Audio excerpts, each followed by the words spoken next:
Welcome back everyone to LBS Responds To episode number 85. So yes, welcome back everyone to another episode of the weekly Q&A series I do here on my channel. I've been doing this for over 3 years now. This is basically the series where I take all of your guys' questions, whether they involve LEGO, Star Wars, or anything else, and basically I will answer them in a weekly video. So if your question is not answered in today's video, be sure to leave it down below and I will probably answer it next week. But without further ado guys, let's get into the first question.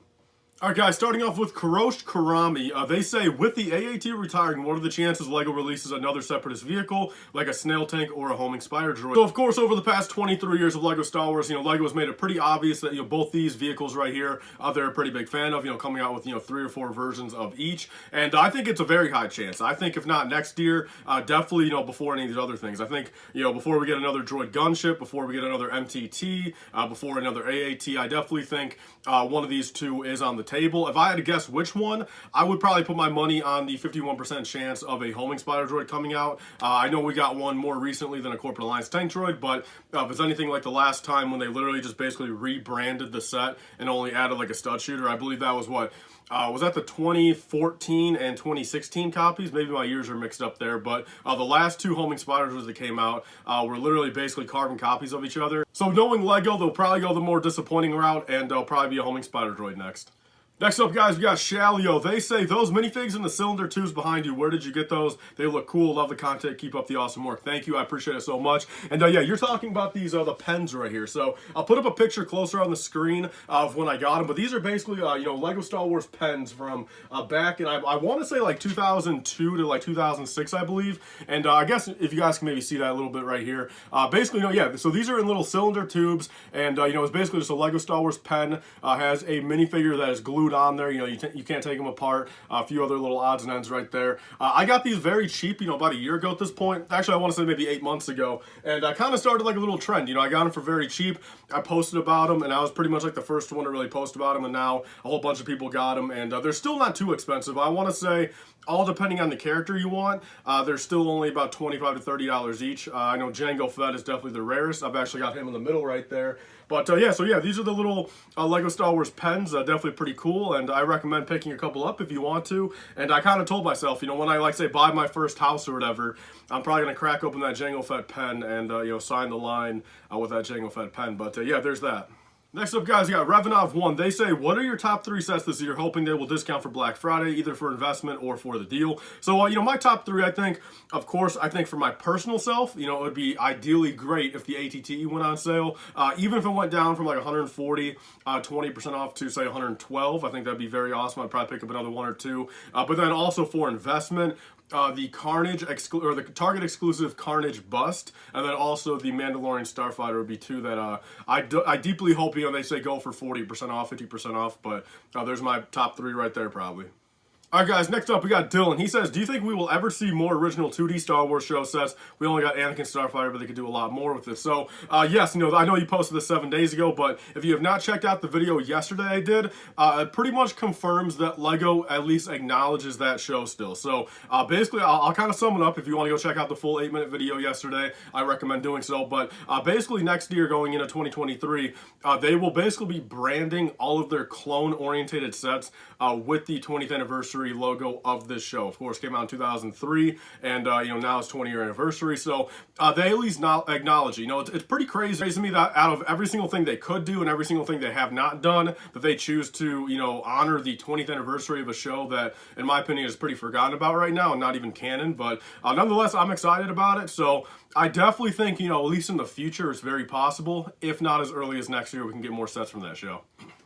Alright, next up, guys, we got Zujol Smolders. He says, what would you rather have, a Master Builder Series Jedi Temple, Geonosis Arena, or Yavin 4? So to answer that really quick, I gotta say Geonosis Arena all day. Like I said, I would probably wait. I would probably drive like 20 hours, wait 5 hours in line just to be able to get that day 1 if I had to. Geonosis Arena, fan favorite of mine. In my opinion, Yavin 4 is kind of whatever. OT for me is kind of whatever. And Jedi Temple, in my opinion, I think for any sort of realistic price point, they would not be able to do that set too well. Unless they make it like literally $1,500. I don't think for, $500 they can make a nice looking, even semi-accurate Jedi Temple.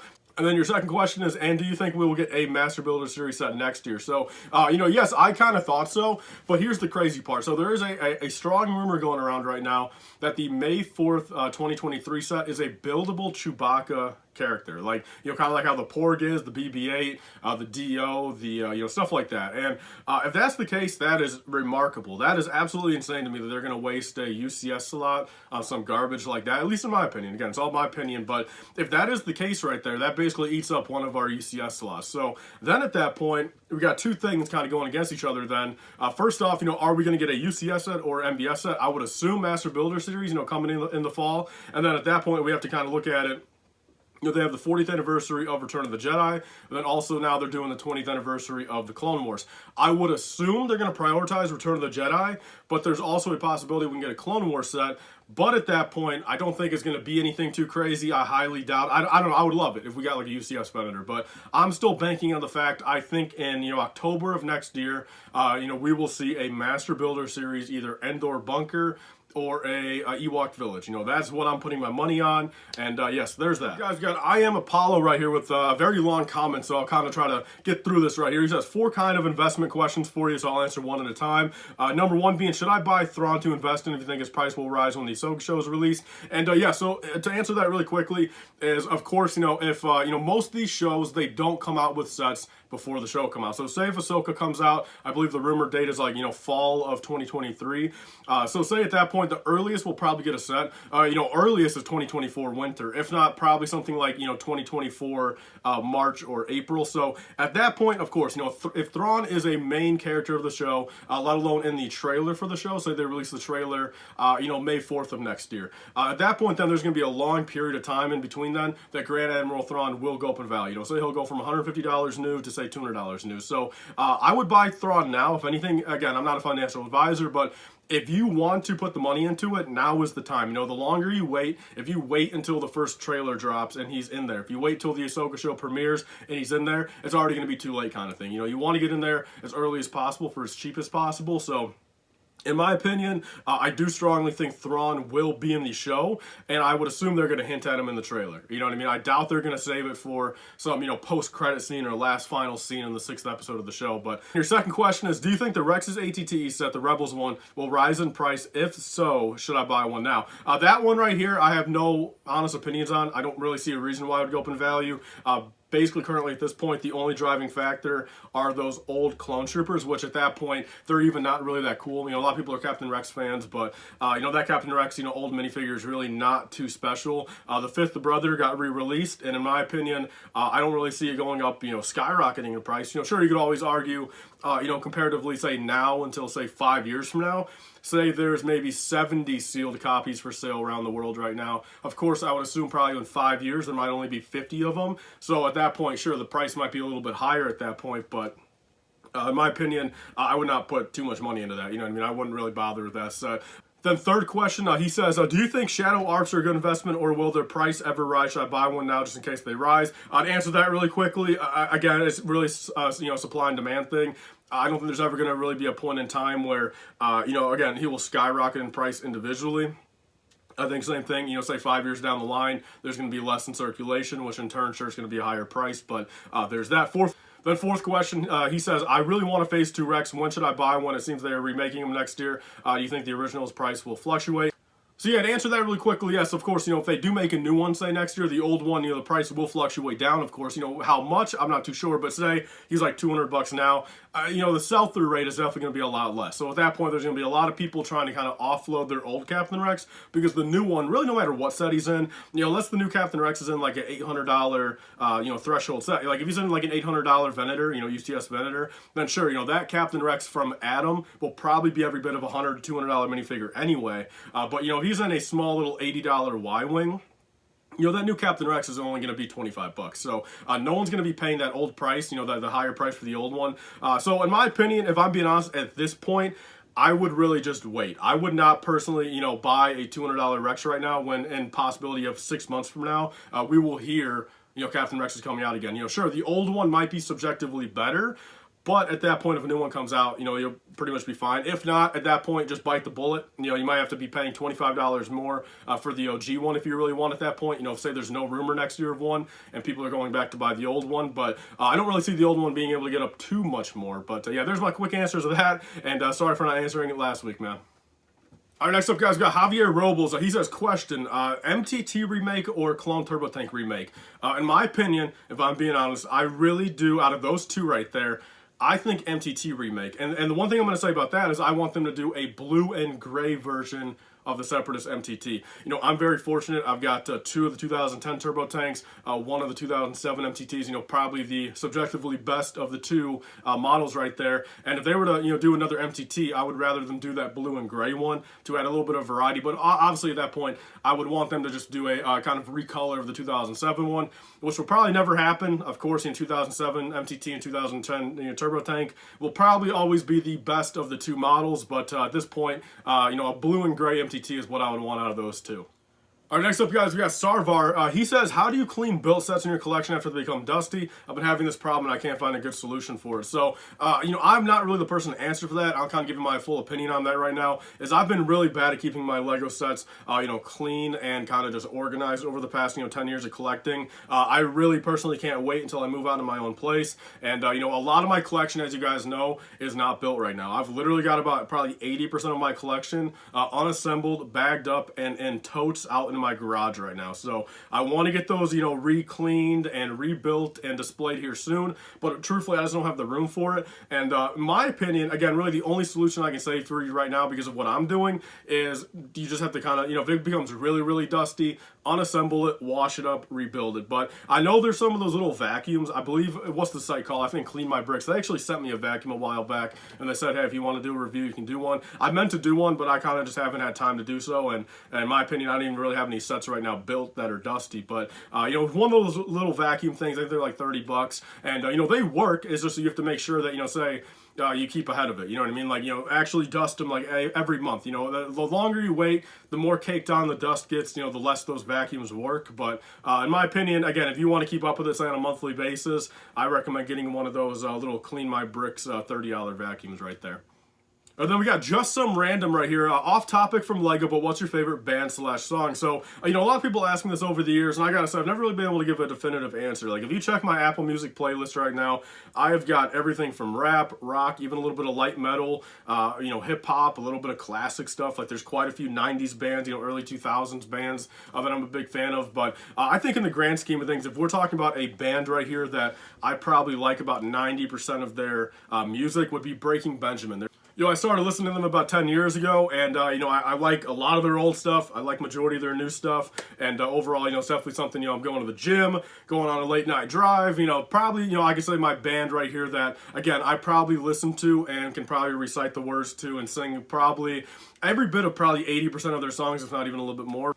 But again, my playlists are all over the place. I mean, truthfully, if we go through my Apple Music tab, and I think there's an option like where it says artist, if I can actually pull that up and screenshot it, I will. But I would not doubt I probably have every bit of like maybe 200 different artists on there because there's a lot of people I just like one song from. Like, arguably, I guess Post Malone, too, if we want to talk about stuff that I, can vibe to, can listen to.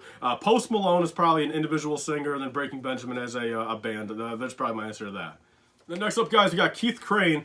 He says, what are your 5 favorite sets that you personally own? Not necessarily most valued, but just your personal favorites. So very easily, guys, I'll say UCS Republic Gunship, UCS Imperial Star Destroyer. Then I'll say the 2014 UCS Tumbler, 2021 UCS Tumbler, then also the 2014, I believe, the Bat Pod exclusive. That's actually a very cool set. I recommend getting one if you guys want. I've actually got 3 of them. Very, very cool set. I'll throw up a picture of it. But that the VIP exclusive Bat Pod is very, very cool. But yeah, there's the top 5, and those are the ones I've built right now. Like, again, I've got quite a few things in my personal collection that are not built right now, like 2007 MTT. TT. I've got, you know, of course, you know, 2010 Turbo Tank. Like, those would definitely probably be in my top 5, you know, if they were actually built. But, you know, I think fairly I can really only judge stuff that's built right now. So, yeah, there's the answer to that. All right, next up, guys, we got Kaylee Scott. They say, LEGO gave us printed cockpit windscreens on the UCS gunship. Do you think they will follow suit with the next play scale one? So I'm actually looking at my UCS gunship up there.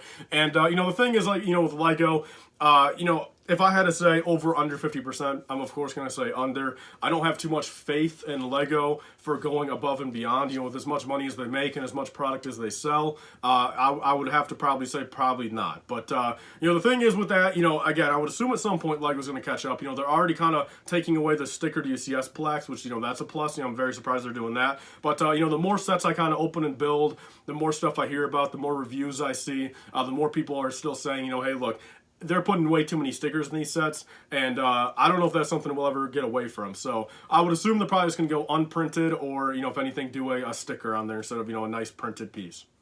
Next up, guys, you got Collector Empire _KM. He says, what's the most interesting building technique that you've seen in a set that you wouldn't have thought was possible? So without going too far into it, what I do got to say is what I was surprised about was when I built the Inquisitor Scythe, really how nicely those angles came together. You know, it was a nice building technique, and overall just really was like a solid little, like, you know, satisfying thing. You know, I was building it, you know, getting those angles right in that front, you know, fascia. It was very satisfying to actually, you know, say, put those in there, understand how they were getting those angles, and it's very, you know, structurally supportive. So, you know, again, without thinking too much into it, I've not really built too much stuff in the past couple of years, and, you know, back in the day, I was really not thinking about building techniques or anything. I was pretty young, but probably recent history, I would probably say the Inquisitor Scythe is definitely something that I got to give LEGO props for being able to do those angles how they did. The next up, guys, got Michael Miller. He says, loving the new content, man. Thank you. I really appreciate it. He says, I currently own a sealed 75158. Question, as a minifigure collector, I'm considering opening it to display the Ahsoka, Kallus, and Sato.